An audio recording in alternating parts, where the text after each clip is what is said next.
तत्वे तत्वधरी कोहम भाव हो करी, सोहम सोहम करी कोणासये. सो करी पुंडली को ज्ञान पुण्य श्लोकू, वेठ्ठली त्रैलोक्य उद्धरिले. सखी जाय तेथे भाव बळीवंत, प्रपंच देहात नाही तुझ. ज्ञानदेव पुसे निवृत्ती सौरसे, पुंडलिके कैसे पुण्य केले. माऊली ज्ञानेश्वर महाराज की जय. एक तरी ओवी अनुभवावी या ज्ञानयज्ञात आपण श्रीमद भगवद्गीता अध्याय 8 आणि त्यातला श्लोक क्रमांक 20 अक्षर ब्रह्मयोग श्लोक क्रमांक 20 माऊलींनी ज्ञानेश्वरीमध्ये या श्लोकवर 8व्या अध्यायात 170 क्रमांकाच्या ओळीनं केलेलं भाष्य, याचं आज आपण चिंतन करणार आहोत. परस्तस्मात् तु भावो अन्यो अव्यक्तो अव्यक्तात् सनातन, यस्य सर्वेषु भूतेषु नश्यत्सु न विनश्यति. अर्थात याहून अन्य म्हणजे जे एक अव्यक्त आहे प्रकृती, जी या व्यक्त आणि अव्यक्त जड पदार्थाच्याही पलीकडे आहे. स्वतः ती अव्यक्त आहेच आहे, परंतु आपण जे अनुभवतो व्यक्त अव्यक्त या दोन्हीच्याही पलीकडं. आणि कशी आहे तर ती सनातन आहे महाराज. ती परा आहे, अविनाशी आहे. संपूर्ण जगताचा जरी प्रलय झाला तरी ही प्रकृती नष्ट होत नाही. भगवान श्रीकृष्णांची श्रेष्ठ आध्यात्मिक शक्ती ही अलौकिक आहे महाराज, आणि ती शक्ती सनातन आहे. ही ब्रह्मदेवाच्या दिवसा आणि रात्रीचा व्यक्त आणि अव्यक्त आपण आतापर्यंत जे अभ्यासलं, या होणाऱ्या प्रकृतीच्या परिवर्तनाच्याही पलीकडे आहे. त्याला भगवत धाम म्हटलं जातं. ब्रह्म इंद्र यांनाही जन्ममृत्यू आहे, परंतु या धामामध्ये एकदा प्रवेश मिळाला, जीव त्या धामाप्रती गेला की पुन्हा या मृत्यूलोकी येण्याची आवश्यकता भासत नाही महाराज. यद्गत्वा न निवर्तन्ते तद्धाम परमं मम.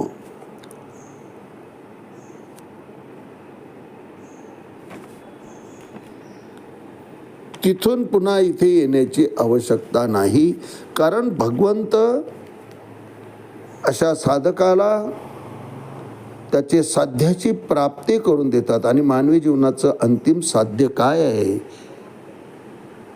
तर मोक्षाची प्राप्ती करून घेणं. मोक्ष म्हणजे काय हो? मुक्त अवस्था अनुभवानं सांगता येत नाही महाराज. ज्याला मुक्तानंद प्राप्त झाला आहे तो व्यक्तच करता येत नाही. असो ऐसा कोठे आठवची नाही, देहीची विदेही भोगू दशा.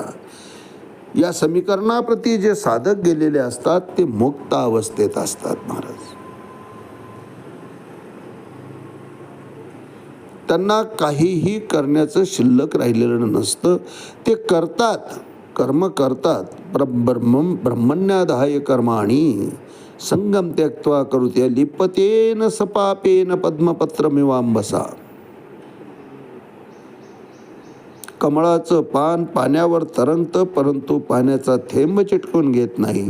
तसं हे ब्रह्मव्यक्ते कर्म करतात, करत नाही असं नाही, परंतु त्या कर्माशी त्यांची आसक्ती नसते.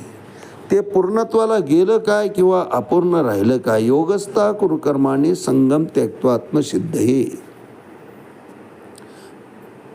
भगवंत अर्जुनाला सांगतात की अर्जुना तू योगयुक्त हो. एकदा योगयुक्त झाला की मग करीत असलेलं कर्म हे सिद्धीला गेलं किंवा अपूर्ण राहिलं या दोन्हीही स्थितीमध्ये असा योगी स्थित राहतो, स्थिर राहतो, स्थितप्रज्ञ राहतो. कारण मुळात जे कर्म करतो आहे त्या कर्माशी तो अनासक्त असतो.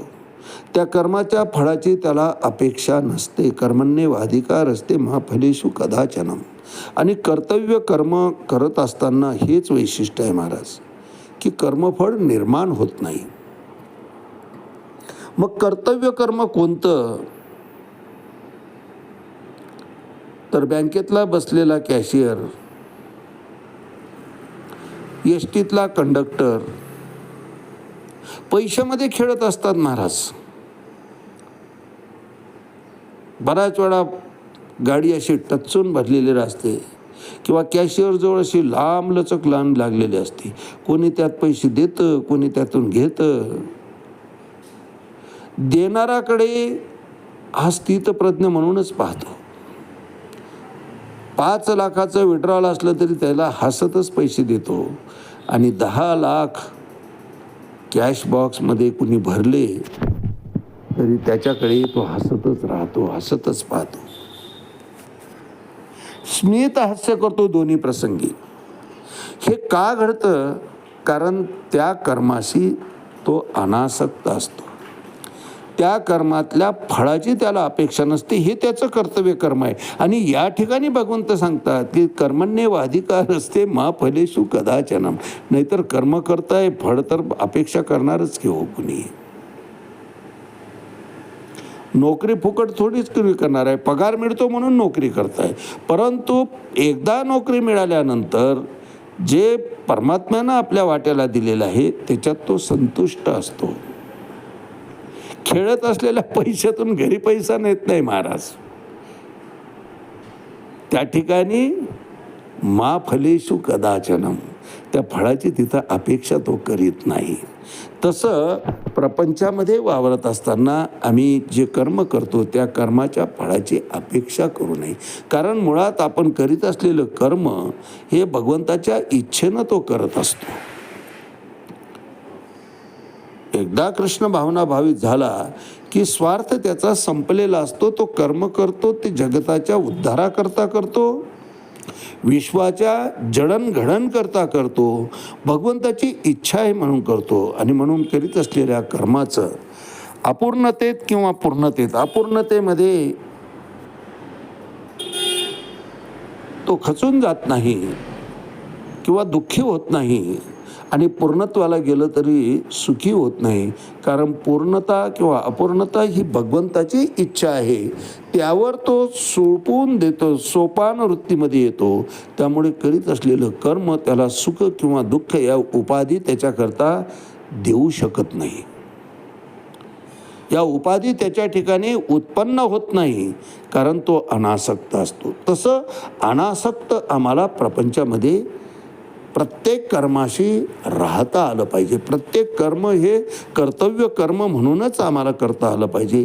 एक विश्वस्त आहोत. जगतामध्ये इतक्या साऱ्या व्यक्ती असताना माझ्या वाट्याला हे कर्म प्रभूने दिलेलं आहे.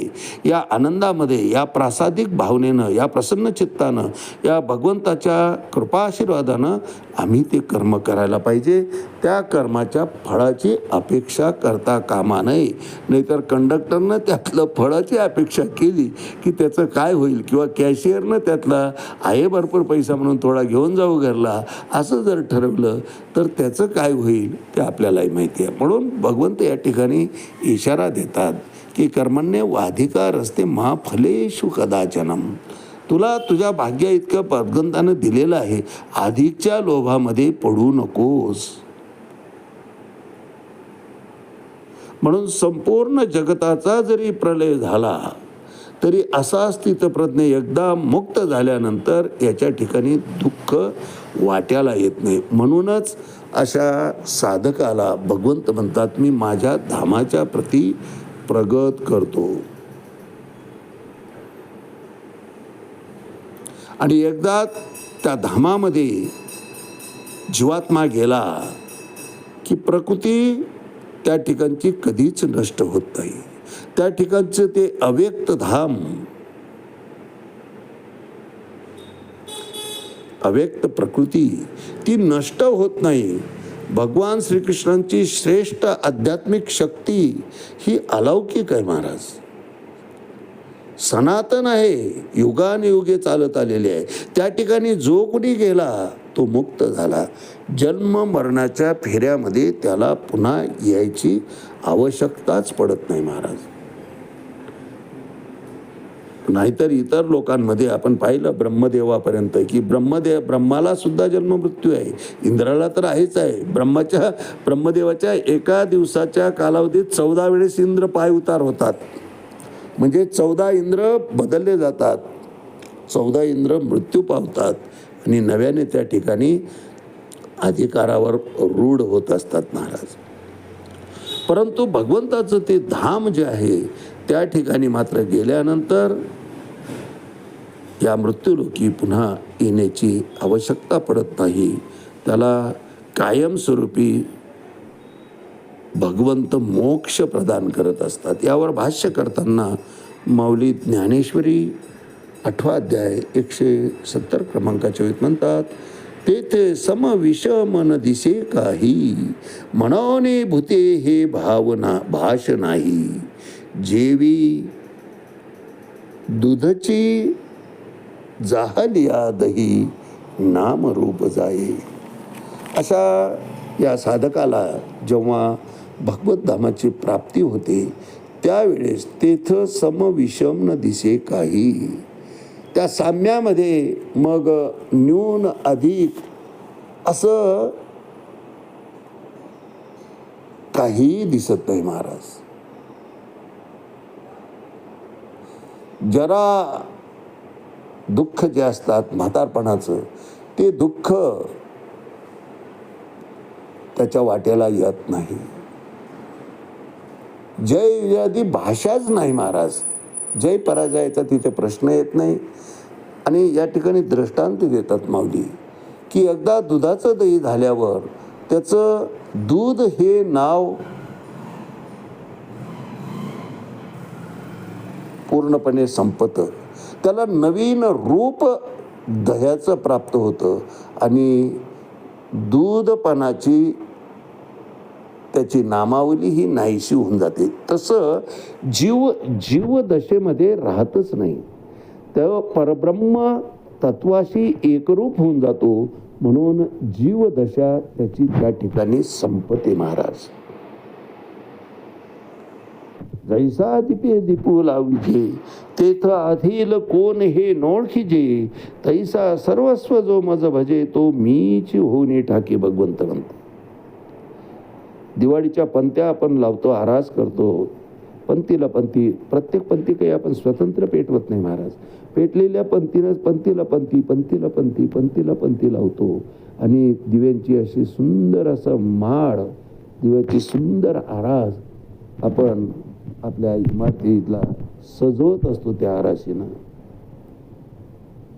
आणि जाणाऱ्या रस्त्यावरच्या माणसाला जर विचारलं आपण, बाबा रे यातला दिवा सांग बरं, आधीचा कोणता होता आणि शेवटी कोणता पेटवला, त्याला काहीच सांगता येणार नाही. कारण सर्व पंक्त्या त्याला सारख्या दिसतात महाराज. माऊली वर्णन करतात, जैसा दिपे दिपू लाविजे, तेथ अधील कोण हे नोळखीजे, तैसा सर्वस्व जो मज भजे, तो मीच होणे ठाके. त्या धामामध्ये प्रत्येक जीव हा ब्रह्मतत्वाशी एकरूप होऊन जातो. त्याची जीवदशा संपून जाते महाराज. आणि मग जसं दुधाचं दही झालं की पुन्हा दूध होणे नाही, तसं एकदा त्या धामाची प्राप्ती झाली की पुन्हा जीवदशेप्रती येणं, या मृत्यूलोकी पुन्हा जन्माला येणं आवश्यक राहत नाही. त्याची आवश्यकताच पडत नाही. तेथ समविषम न दिसे काही, मनोने भूते हे भाष नाही. भूत म्हणजे जीव. त्या ठिकाणी जीव ही संज्ञा शिल्लक राहत नाही. जेवी दुधची झाली दही, नाम रूप जाये. आज याच ठिकाणी थांबूया. रामकृष्ण हरी. पुंडलिक वरदारी विठ्ठल श्री ज्ञानदेव तुकाराम. पंढरीनाथ भगवान की जय. माऊली ज्ञानेश्वर महाराज की जय. जगद्गुरु तुकाराम महाराज की जय. शांती ब्रह्म एकनाथ महाराज की जय. आदि शक्ती मुक्ताबाई की जय.